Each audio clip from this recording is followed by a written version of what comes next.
अस्सलाम वालेकुम रहमतुल्लाह। सूरह फातिहा की तफसीर जो हम शुरू की हुई है हमने उसको कंटिन्यू करते हैं। आज इंशाअल्लाह ताला उसकी आयत नंबर 4 करेंगे, चौथी आयत। बाद औज़ु बिल्लाहि मिनश शैतानिर रजीम, बिस्मिल्लाहिर रहमानिर रहीम।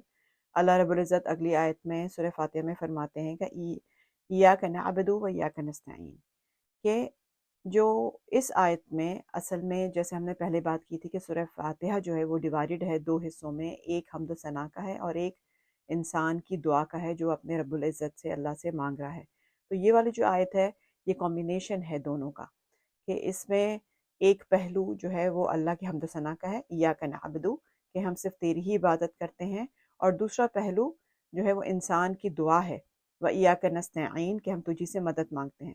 नअबुदु जो है वो इबादत से निकला है, जिसके मीनिंग है कि बहुत ज़्यादा आजिज़ी के साथ एक ज़ात को अपना सब कुछ मानते हुए उसी की इबादत करना।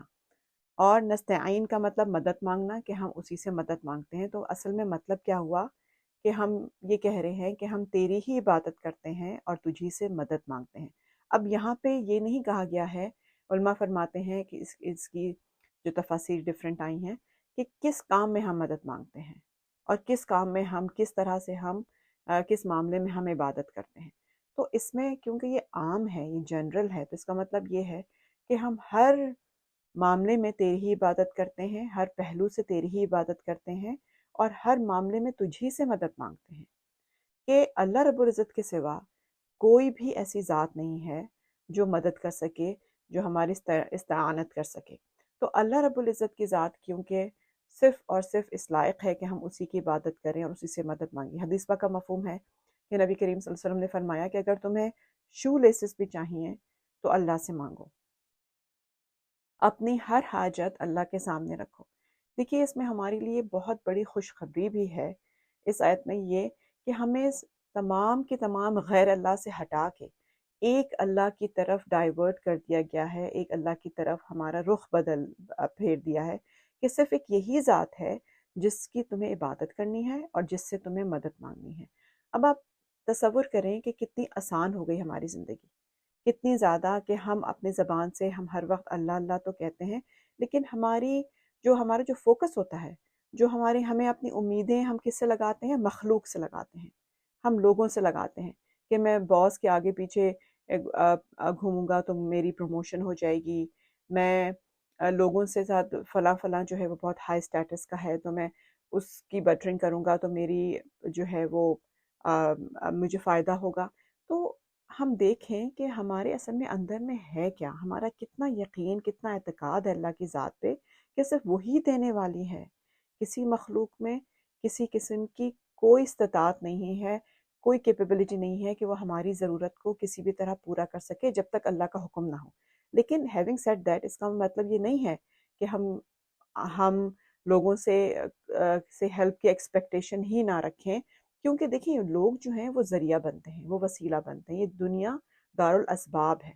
अल्लाह रब्बुल इज़्ज़त किसी न किसी के ज़रिए हमारी दुआएं खुद कबूल करके किसी न किसी के ज़रिए वो काम पूरा कराते हैं। तो असल में लोग जो हैं वो वसीला हैं, लेकिन अल्लाह रब्बुल इज़्ज़त जो है वो मुसब्बिबुल असबाब हैं, वो असबाब पैदा करते हैं इस दुनिया में। तो असल में तो हमारी जो फ़ोकस है, जो हमारा फ़ोकल पॉइंट है, वो अल्लाह की ज़ात है। हम अल्लाह से मांगते हैं, अल्लाह के सामने अपनी हाजतें रखते हैं, अल्लाह की इबादत करते हैं, एक ज़ात।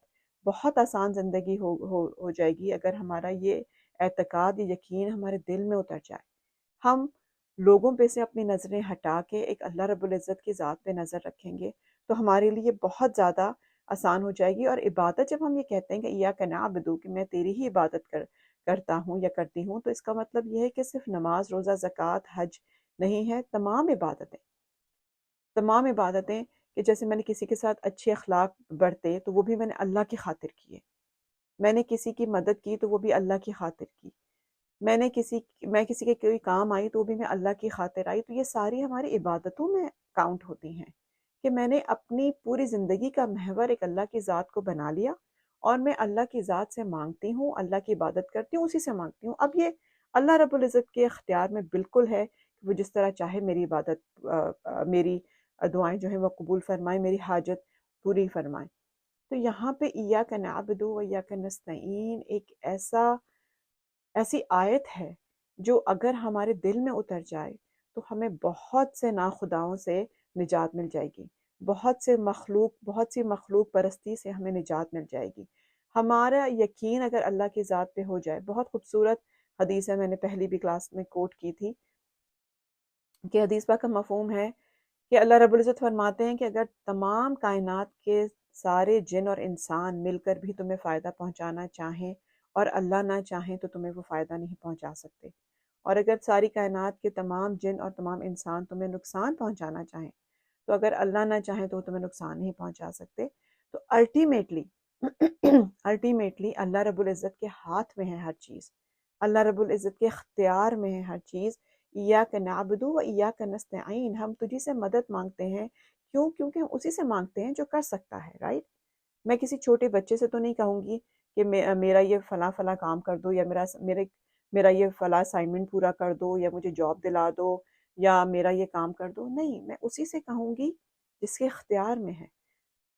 میرے اندر کیونکہ یہ چیز بیٹھ گئی ہے کہ یہ لوگ جو ہیں میرے آس پاس جو ہائی اسٹیٹس ہیں، میرا باس، میرے رشتہ دار، یہ میرے کام آئیں گے، یہ میرے کام کریں گے، یہ مجھے میرے مسائل حل کریں گے، تو اسی لیے میں ان کے سامنے جھکتی ہوں، میں ان کے سامنے اپنی فریاد کرتی ہوں، جو کہ کسی کام کی نہیں ہے، کسی کام کی نہیں ہے۔ وہ کچھ نہیں کر سکتے ہیں جب تک اللہ کا حکم نہیں ہوگا۔ تو اپنی تمام حاجات اللہ کے سامنے رکھنی چاہیے۔ اللہ رب العزت کی ذات وہ ہے جو ہر چیز پر قادر ہے۔ ہمیں اصل میں آنیسٹلی ہمیں اللہ کی ذات کی قدرت کا اندازہ ہی نہیں ہے، ہمیں اللہ کی طاقت کا اندازہ ہی نہیں ہے۔ اس لیے نہیں ہے کیونکہ اللہ رب العزت کی ذات ہمیں نوازتی رہتی ہے، ہماری نافرمانی کے باوجود، ہماری گناہوں کے باوجود، اس لیے ہم نے فار گرانٹیڈ لیا ہوا ہے۔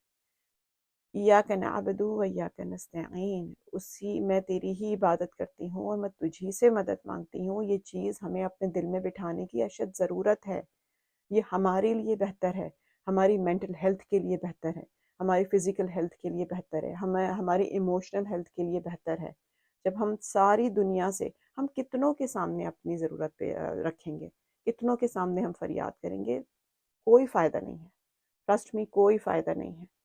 ایک اللہ کی ہم عبادت کرتے ہیں، ایک اللہ سے ہمیں مانگنا چاہیے کہ یا اللہ میں تیری ہی عبادت کرتی ہوں اور میں تجھی سے مدد مانگتی ہوں۔ اور مدد کس میں؟ ہر چیز میں، میرے تمام معاملات میں تیری ہی محتاج ہوں، تمام معاملات میں، صبح اٹھنے سے لے کر رات کو سونے تک، اور سونے سے لے کر اگلی صبح اٹھنے تک، میں ہر چیز میں، ہر چھوٹے سے چھوٹے، بڑے سے بڑے معاملے میں صرف تیری محتاج ہوں۔ صرف تو کر سکتا ہے، تو سنوار سکتا ہے میرے حالات، اور کوئی بھی نہیں۔ جب یہ چیز ہمارے اندر بیٹھ جائے گی تو ہمیں کسی غیر اللہ کی ضرورت نہیں ہوگی، ہم اتنے مضبوط ہو جائیں گے، کیونکہ میرے ساتھ وہ ذات ہے جو تمام کائناتوں کی خالق مالک ہے، پیدا کرنے والی ہے، ختم کرنے والی ہے، تمام اقتدار، تمام قدرت، تمام طاقت صرف اسی ذات کی ہے۔ کسی انسان میں کوئی طاقت نہیں ہے، کسی شے میں کوئی طاقت نہیں ہے، کوئی بڑے سے بڑا طاقتور سے طاقتور انسان کیوں نہ ہو۔ ہم قرآن کی ہسٹری اٹھا کے دیکھیں، کیا حشر ہوا قوم عاد، قوم ثمود کا، کیا حشر ہوا فرعون کا، کیا حشر ہوا قارون کا، کتنی بڑی بڑی ہستیاں تھیں وہ اپنے زمانے کی، کیا حشر ہوا۔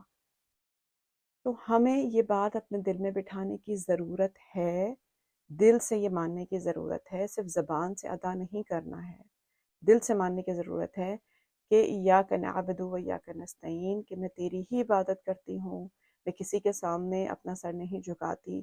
اگر ہم فزیکلی سر نہیں جھکاتے ہیں تو ہم دل سے جھکے ہوئے ہیں۔ ہمیں اپنے دل کی کیفیات کو بدلنا ہوگا، ہمیں اپنی تھنکنگ کو بدلنا ہوگا، اپنے تھاٹ پروسیس کو بدلنا ہوگا کہ کسی چیز میں کوئی اختیار نہیں ہے سوائے اللہ کے، اور میں یا اللہ میں تجھی سے مدد مانگتی ہوں اپنے ہر معاملے میں۔ اگر میں کسی مشکل میں پھنسی ہوئی ہوں تو صرف تو ہی مجھے نکال سکتا ہے۔ اگر خدا نخواستہ مجھ سے کوئی گناہ سرزد ہوئے چلا جا رہا ہے اور میں توبہ کرنے کے باوجود وہ میں ریپیٹ کر رہی ہوں تو صرف تو ہی مجھے بچا سکتا ہے اس سے۔ ہمیں یہ بات یاد رکھنی چاہیے کہ ہمارے پاس اللہ کے سوا کوئی اور دروازہ نہیں ہے، ہم اللہ سے مانگیں گے اور اللہ ہی دینے والی ذات ہے انشاءاللہ۔ جزاکم اللہ خیر۔ انشاءاللہ تعالی ہم لوگ پھر اگلی کلاس میں کنٹینیو رکھیں گے۔ السلام علیکم ورحمۃ اللہ وبرکاتہ۔